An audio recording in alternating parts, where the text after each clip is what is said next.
I'm today now joined with Nick Goldthorp from CMC Limited, and we're going to be talking about two of their very special cars they've got here today. Nick, firstly, about this Jaguar that we've got.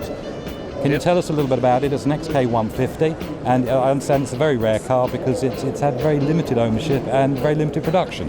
Yep, this is an XK150S 3.4 Roadster. They only made 44 right-hand drive version, so it is very rare indeed. We haven't done any restoration to this particular car. We bought it recently and we've gone through it mechanically, serviced. So you're here to sell it today? Absolutely, I'm trying to, yes. And what would you imagine you'd like to see this car return you?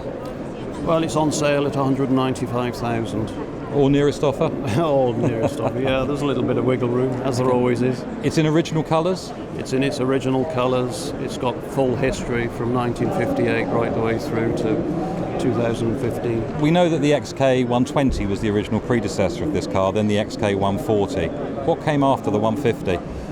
The E-Type 1961 saw the introduction of the 3.8 Series 1 E-Type Roadster, which, wowed the world and continues today too. Okay, Nick, thank you very much. We'll go and talk about the TR5 now. Okay. Now, I've got to firstly register an interest here. I had a 1969 TR5, so I know a little bit about these cars, and this one in teal blue is a fabulous looking car. Can you tell us a little bit more about it? Right, well, it's a very unique car. It's the first TR5 to come off the production line. It is very original. It has not been restored.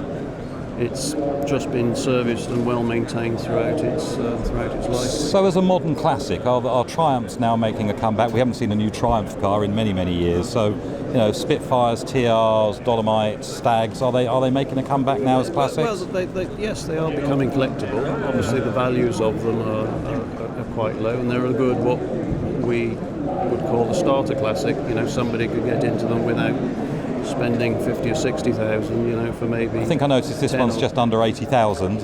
Yeah, it is an expensive TR5, but it's a beautiful one. Number one. It's number one. Mechanically, this is very good. It runs and drives very well. It's very well sorted. So maybe I'll have to get my checkbook out for this one then. That would be good. Thank you, Nick. We can do a deal.